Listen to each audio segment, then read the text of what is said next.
देखते हुए हमारे बीच में गीता पैट्रिक जी जो कि सूदरी चल गई हैं, उनसे अनुरोध करूंगा कि वे भी अपनी बात सूक्ष्म में रखें। गीता पैट्रिक जी, आप सभी से अनुरोध है कि तालियों के साथ उनका स्वागत करें। बहुत बहुत धन्यवाद संचालक महोदय। सबसे पहले मैं यहाँ पे उपस्थित हर एक व्यक्ति को जो आज बुद्ध चलो की ओर शौर्य दिवस रखा गया है उसके लिए मैं आप लोगों को बधाई देती हूँ। और हमारे समाज में जन्मे हुए हर एक महापुरुष को नमन करती हुई, चरण स्पर्श करती हुई यहाँ पे उपस्थित मंच पे उपस्थित मुख्य अतिथिगण, सामने माताएं, बहनें, भाइयों और प्यारे बच्चे, आज बहुत खुशी हो रही है कि आज के दिन हमें आप लोगों के सामने दो शब्द बोलने का मौका मिला है। मैं जरूर कोशिश करूंगी, समय का ध्यान देते हुए मैं चाहूंगी कि मैं महिलाओं के लिए उनके हक अधिकार तथा हमारा क्या जीवनचर्या है उसके बारे थोड़ा थोड़ा प्रकाश डालूंगी। सबसे पहले मैं बता देना चाहती हूँ, आज का जो शौर्य दिवस है इसका हमें पता होनी चाहिए, क्योंकि ये बहुत दिनों से, कई हजार वर्ष सालों से ये बात छुपाई गई है हम लोगों से।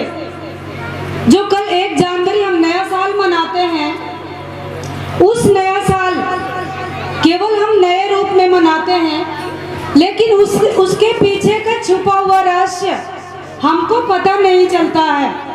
क्योंकि जो ये मनुवादी लोग हैं, इन लोगों ने हमें गुलाम बना के रख रखा है। और यही कारण है, जैसे 500 महार योद्धाओं ने 28,000 पेशवाओं को धूल चटा दिया था, इसका मतलब भी बहुत बड़ा होता है। साथियों, 500 व्यक्ति कम होता है और 28,000 ज्यादा होता है। उसकी मैं छोटी सी कहानी बताऊंगी आपको। जब भीमा नदी तट पे भीमा कोरे गांव में जब युद्ध हुआ था, उस टाइम पे 30,000 पेशवा गए थे लड़ाई के लिए। 30,000 पेशवा जाने के बाद जब सिद्धनाथ का नाम सुना कि युद्ध में सिद्धनाथ भी आ रहे हैं महायोद्धा, तो 2,000 पेशवा योद्धा स्थल छोड़ के भाग गए थे। बचे कितने? 28,000। 28,000 में जो ब्रिटिश सरकार के कैप्टन थे स्टार्टेड, उन्होंने जब उनकी भीड़ देखी पेशवाओं की, तो अंग्रेजी जो कैप्टन थे उन्होंने मना कर दिया। महार योद्धाओं से कहा कि ये युद्ध को कैंसिल करो, हम लड़ नहीं सकते हैं। कहाँ वो लोग 28,000 और हम 500 कुछ भी नहीं कर सकते हैं। लेकिन जो हमारे महायोद्धा थे, महार लोग, पेशवा का मतलब होता है, मराठी में पेशवा बोलते हैं और हमारे उत्तर प्रदेश में ब्राह्मण बोलते हैं उसको, मनुवादी। तो जो सिद्ध बलि थे वो बाजी पेशवरा के पास गए और उन्होंने कहा कि बाजी पेशवरा, हम ब्रिटिश के खिलाफ लड़ेंगे, आप हमें अपनी सेना में भर्ती कर लो और हम आपके तरफ से लड़ेंगे, ब्रिटिश की तरफ से लड़ना नहीं चाहते। पेशवा बाजीराव ने कहा कि तुम्हें हम सुई के नोक के बराबर भी मान सम्मान नहीं देंगे। जो 4 वर्णों में बांटा गया है उसमें हम चेंज नहीं कर सकते। मतलब तुम हमारे पैर के धूल हो और पैर के धूल बन के ही रहोगे। जब सिद्धनाथ को गुस्सा आया और उन्होंने कहा, तुमने अपनी मौत का लकीर खींच दिया और अब हम तुमसे लड़ाई करेंगे और अपने मिट्टी को, जिस माटी में जन्मे हैं, उस माटी की रक्षा करेंगे। और उन्होंने आके, जब ब्रिटिश सरकार मना कर रही थी, तो महार योद्धाओं ने कहा कि आप लोग चले जाइए, ये हमारी लड़ाई है। हम अपनी लड़ाई खुद लड़ेंगे। आप भीड़ को देख के डर रहे हैं, हम अपनी लड़ाई खुद लड़ेंगे। क्यों कहा उन महान योद्धाओं ने? इसलिए कहा था उस जमाने में मार्शल लॉ लागू किया गया था। मार्शल लॉ का मतलब होता है हमारे लोगों के गले में हाड़ी और पीछे झाड़ू, ये बांध के चलना पड़ता था। हाड़ी का मतलब है अगर जो हम रोड पे थूकेंगे और अगर जो पेशवाओं के पैर से टच हो गया, छू लिया, तो वो अछूत हो जाएंगे। और झाड़ू इसलिए बांधी गई थी कि जिस रास्ते से हम चलेंगे, जिधर से चलेंगे, वो झाड़ू हमारे पद चिन्हों को झाड़ती चली जाएगी, तो हम अछूत माने जाते थे। ये बहुत बड़ी कहानी मैं ज्यादा नहीं बताऊंगी। उन कम से कम 12 घंटे के अंदर, क्योंकि ये परेशान थे, हमारे लोग बहुत परेशान थे, क्योंकि इतना तंग करके रखा जाता था कि वो जीने का अधिकार नहीं था, कोई मान सम्मान नहीं मिलता था। इन लोगों ने 12 घंटे के अंदर 28,000 लोगों को गाजर और मूली के तरह काट डाला। बचे हुए लोग रात को 9 बजे भाग रहे थे। हमारे वीर योद्धाओं ने भाग भाग के काटा उन लोगों को। अगर जो उस टाइम हमारे ये 500 महान वीर योद्धा उनको कटाई नहीं करते, तो आज हमें इस मंच पे खड़े होके बोलने का, या भीमा कोरेगांव का, या महान स्फूर्ति जो बना पड़ा स्तूपा, उसके बारे में बोलने का मौका नहीं मिलता। क्योंकि उनको काटने के बाद पेशवा शासन खत्म किया गया था और ब्रिटिश सरकार हम पे लागू हुई थी। हमारे देश में ब्रिटिश का शासन हो चुका था उसके बाद। तो हम उन लोगों के लिए नमन करेंगे, उन 500 वीर महान योद्धाओं के लिए जो ब्रिटिश सरकार के सहयोग से, क्योंकि हमारे लोगों के पास हथियार नहीं होते थे, लेकिन ब्रिटिश सरकार का भी मैं थैंक्स करूंगी आपके मन से कि जो हमारे अनपढ़ लोगों को फौज की ट्रेनिंग दी, लड़ने का तरीका बताया, और जिससे हम इस लड़ाई में कामयाब रहे। ये रहा हमारा अपना भीमा कोरेगांव का स्टोरी। कम समय को देखते हुए बाबा साहब ने कहा था, जहां सैन्य की शक्ति खत्म होती है वहां क्रांतिकारी शुरू हो जाती है। जब बाबा साहब लड़ाई कर रहे थे हमारे अधिकारों के लिए, तो उस समय महिलाएं जेल गई थी। तो बाबा साहब को बहुत साथ दिया था महिलाओं ने, क्योंकि उस टाइम पे जब जेल में महिलाएं गई थी, तो जैसे ये बैठी है, छोटे छोटे बच्चे को भी लेके जेल में चली गई थी। वहां का जो जेलर था उसने कह दिया कि आप इस छोटे से बच्चे को जेल में लेके क्या करेंगी? उस बहन ने जवाब दिया, मैं वहां जाके क्या करूंगी जब हमारे इन बच्चों का जीने का अधिकार तुम खत्म कर रहे हो। तो महिलाएं हमारे जेल में भी जाके लड़ी। ऐसे ही रूस में एक बार क्रांति हुई थी, और उस क्रांति में रूस की जो महिला थी, जो महिलाओं का नेतृत्व कर रही थी, उस महिला ने कहा था कि हम रूस की महिलाएं वीर योद्धा पैदा करते हैं। उस रूस की महिला ने कही थी कि हम वीर योद्धा पैदा करते हैं, इसलिए हमारा रूस गुलाम कभी नहीं होता है। लेकिन हम भारत की महिलाएं कैसे बच्चा पैदा करते हैं? गुलाम बच्चा पैदा करते हैं। क्योंकि जब हम ही गुलाम नहीं, गुलाम है, तो हम आजाद बच्चा पैदा कहां से करेंगे? हर जगह हम गुलामी की जंजीरों में जकड़ते जा रहे हैं। चाहेंगे कि देश बच जाए, लेकिन अम्बेडकर, भगत, बुद्धा या कोई भी महान व्यक्ति हो तो पड़ोसी के घर में जन्मना चाहिए। हम अपने कोख से जन्म देना नहीं चाहते हैं, सब चीज पड़ोस के ऊपर हम छोड़ते हैं। तो सबसे बड़ी हमारी कमजोरी है, जब भी क्रांतिकारी आंदोलन हुआ है उसमें महिलाओं का बहुत बड़ी भागीदारी रही है। इसलिए मैं यहाँ पे उपस्थित हर एक महिला से हाथ जोड़ के विनती करूंगी कि अपना देश इस टाइम खतरे में है। माताओं और बहनों, भाइयों और बहनों, आप लोग रोड पे आके अपने देश को बचा लो, आने वाली पीढ़ी को बचा लो।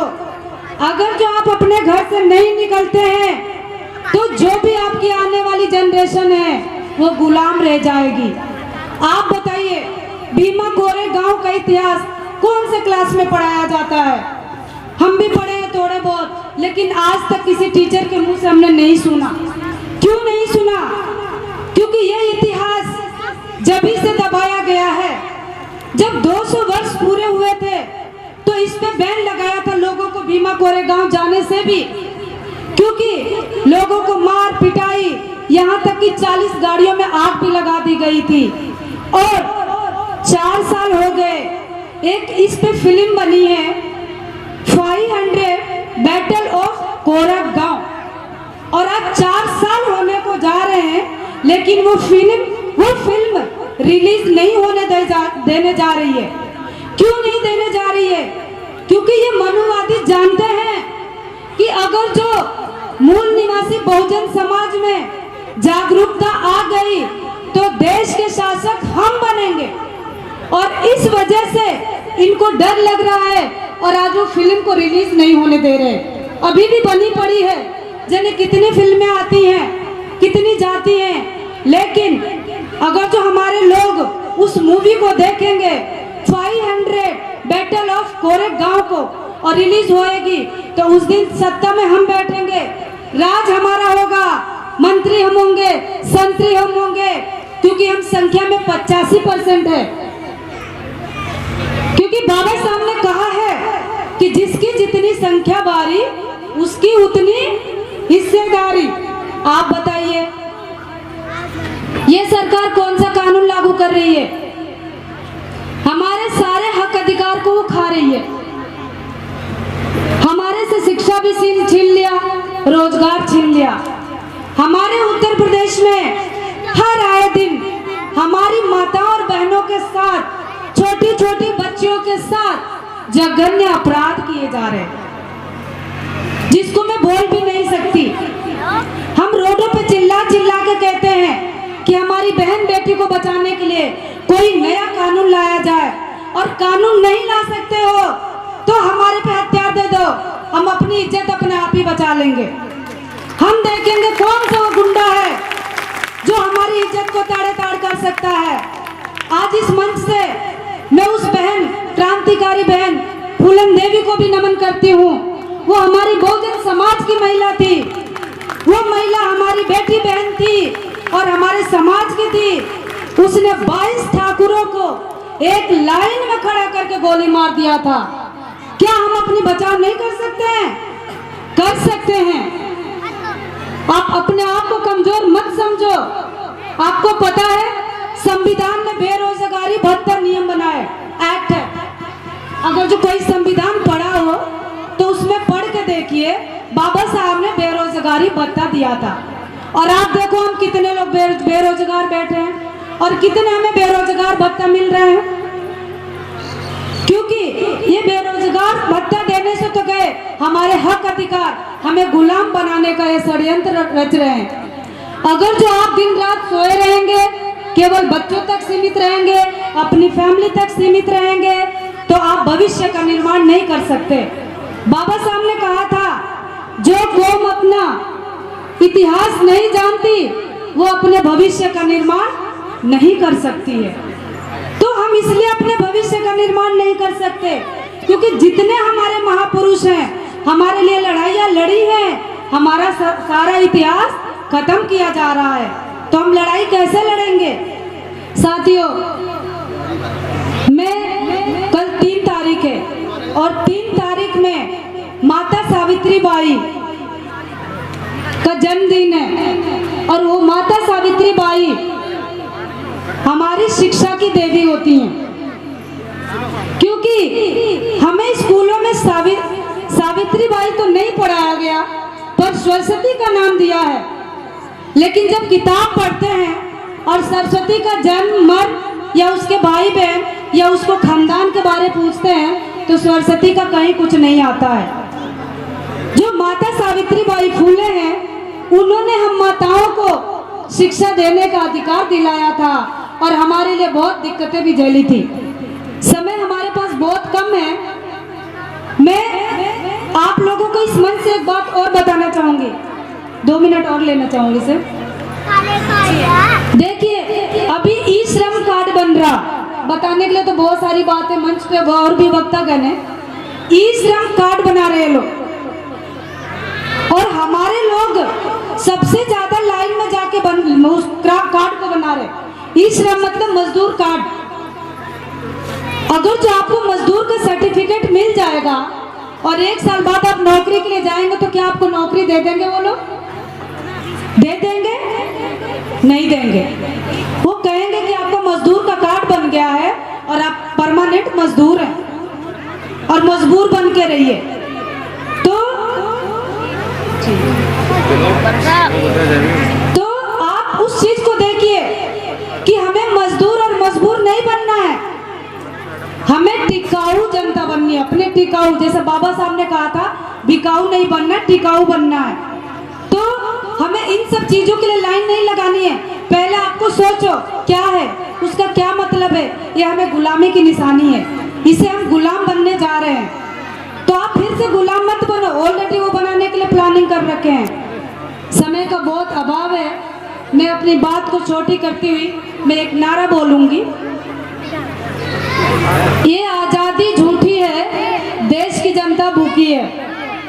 मैं इस बात के साथ अपनी वाणी को विराम देती हूँ। और आप सोचो कि हम आजाद नहीं हैं तो आजाद कैसे होएंगे? और अपने हक अधिकार के लिए आपको अपनी लड़ाई खुद लड़नी पड़ेगी, कोई पड़ोसी या कोई दूसरी व्यक्ति नहीं लड़ेगा। इसलिए आप सावधान रहिए, सतर्क रहिए और अपने हक अधिकार और अपने बच्चों को बचाते रहिए। आपने मेरी बात ध्यानपूर्वक सुनी, धन्यवाद, आभार, जय।